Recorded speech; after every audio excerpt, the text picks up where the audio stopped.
আসসালামু আলাইকুম এভরিওয়ান। তো আজকে আমরা এক টনের একটি ওয়ালপুল এসি সার্ভিসিংয়ে আসছি।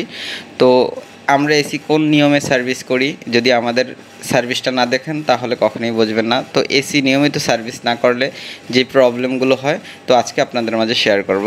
যেমন প্রথমত বিদ্যুৎ বিলটা আপনার যে কোনো সময় বেড়ে যেতে পারে, আর দ্বিতীয়ত হচ্ছে আপনার এসিতে যে কোনো সময় যে কোনো ধরনের প্রবলেম দেখা দিতে পারে। তো এসিতে অনেক সময় ধুলাবালি অনেক চিপাচাপায় জমে থাকে, তো নর্মাল সার্ভিসিং করলে আসলে কখনোই এটা ক্লিয়ার হয় না। তো সেক্ষেত্রে হচ্ছে যে আজকে আপনাদের মাঝে সরাসরি দেখাবো যে কোন নিয়মে আপনারা আপনার এসিটা সার্ভিস করবেন। তো আমাদের ভিডিওগুলো আপনারা দেখতে থাকুন। তো আমরা আসলে কীভাবে এসি সার্ভিসিংটা করতেছি। তো এভরিওয়ান, এটা হচ্ছে যে ওয়ালপুলের এক টন এসি। এটা হচ্ছে যে কেনার পর আসলে যে একবার সার্ভিস করা হয় না, বিতর্গতভাবে হচ্ছে যে মোটামুটি ময়লা হয়েছে।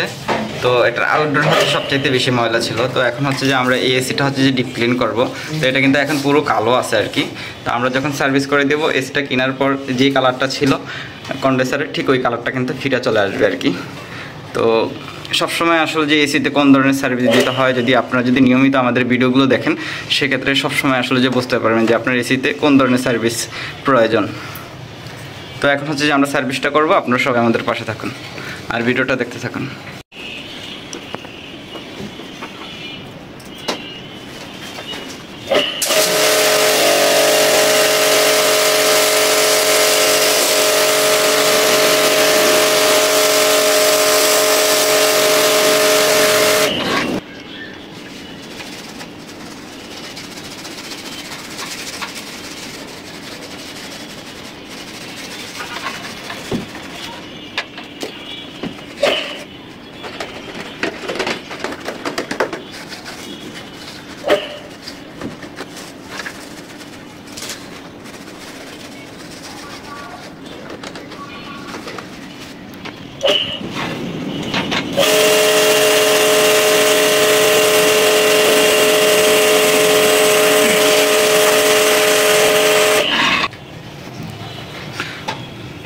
তো আমরা যে সার্ভিসটা করি, এই সার্ভিসটা করার পর কিন্তু এসি একদম নতুনের মতন হয়ে যায়। তো আগের যে কালার আর বর্তমানের কালার, এটা কিন্তু পুরোপুরি তফাৎ। তো একদম এখন হচ্ছে যে নতুন এসিটা কেনার পর যে সার্ভিসটা পাবে, তো আমরা এই সার্ভিসটা এখন করে দিয়ে গেছি, ঠিক ওই রকম সার্ভিসটাই পাবে আর কি এখন এসিটা চালালে। তো মোটামুটি আমাদের ইনডোরের কাজ কমপ্লিট হয়ে গিয়েছে। তো এখন হচ্ছে আউটডোরে চলে যাব। তো এটার কাভারগুলো দেওয়ার পর হচ্ছে ফিটিংস করব, ফিটিংস করে আউটডোরে চলে যাব। তো এটার আউটডোরের ভিতরে আরও দ্বিগুণ ময়লা আসলে যে আপনার ভিডিওর মাধ্যমে দেখতে পারবেন। আর এটা হচ্ছে ওয়ালপুলের পিসিবি বোর্ড, বাংলা মালের মতো লাগে আর কি।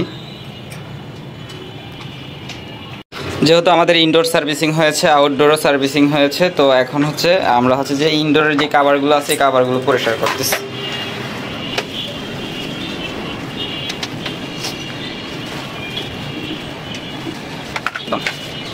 থাক লাগবে না এটা।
ক্লিয়ার হয়েছে। তো কিছুক্ষণ পর হচ্ছে আমরা ইনডোর কাভারগুলো লাগাবো আর কি।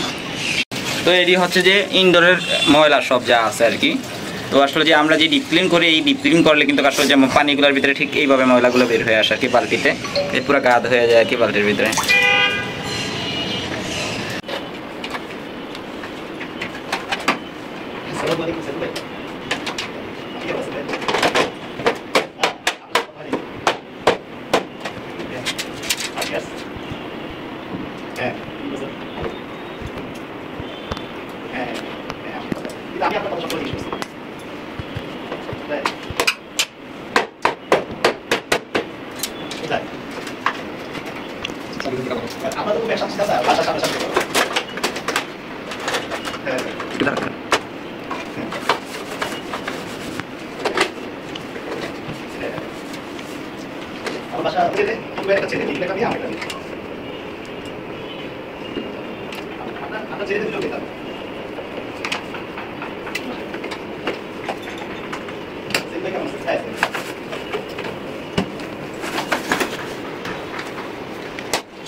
তো আজকে হচ্ছে যে আমরা ওয়ালপুল এসি সার্ভিসিং আসছি। তো এই ওয়ালপুল এসির ভিতরে আসলে যে আউটডোরের ভিতরে কী পরিমাণ ময়লা আসলে যদি আপনারা না দেখেন তাহলে কখনোই বুঝবেন না। তো এখন হচ্ছে যে আমরা এসিটা সার্ভিসিং করতেছি। তো এই হচ্ছে যে ময়লার অবস্থা। আমরা কিন্তু সবাই আসলে যে ইনডোর সার্ভিস করি কিন্তু কখনো আউটডোর সার্ভিস করি না। তো আউটডোরের ভিতরে কিন্তু অনেক সময় এরকম ময়লা জমলে কিন্তু হাই প্রেশার করা হচ্ছে এই পিসিবি বোর্ড, যে কোনো মুহূর্তে প্রবলেম হতে পারে। তো এটা হচ্ছে 1 টনের ইনভার্টার ওয়ালপুল এসি। তো এখন হচ্ছে যে আমরা একদম এটারে ডিপ ক্লিন দিয়ে একবার নতুন করে দিচ্ছি আর কি। তো এসিটা কেনার পর যে সার্ভিসটা পাইছে ঠিক এখন ওই সার্ভিসটাই পাবে। তো এখন হচ্ছে যে আমরা এসিটা একদম ডিপ ক্লিন করতেছি, মানে প্রেশার পাম্প দিয়ে।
তো অবশেষে কিন্তু ওয়ালপুল এসি আমাদের সার্ভিসিং কমপ্লিট। এটা হচ্ছে যে আমরা যে সার্ভিসিংটা আজকে করেছি এটার নাম হচ্ছে ডিপ ক্লিন। তো এটা হচ্ছে যে ওয়ালপুলের ইনভার্টার এসি। তো এই ধরনের কাজ কেউ করাতে চাইলে অবশ্যই আমাদের ইউটিউব চ্যানেলে ভিজিট করবেন আর কি। আমাদের হোয়াটসঅ্যাপ নাম্বারে যোগাযোগ করলেই হবে।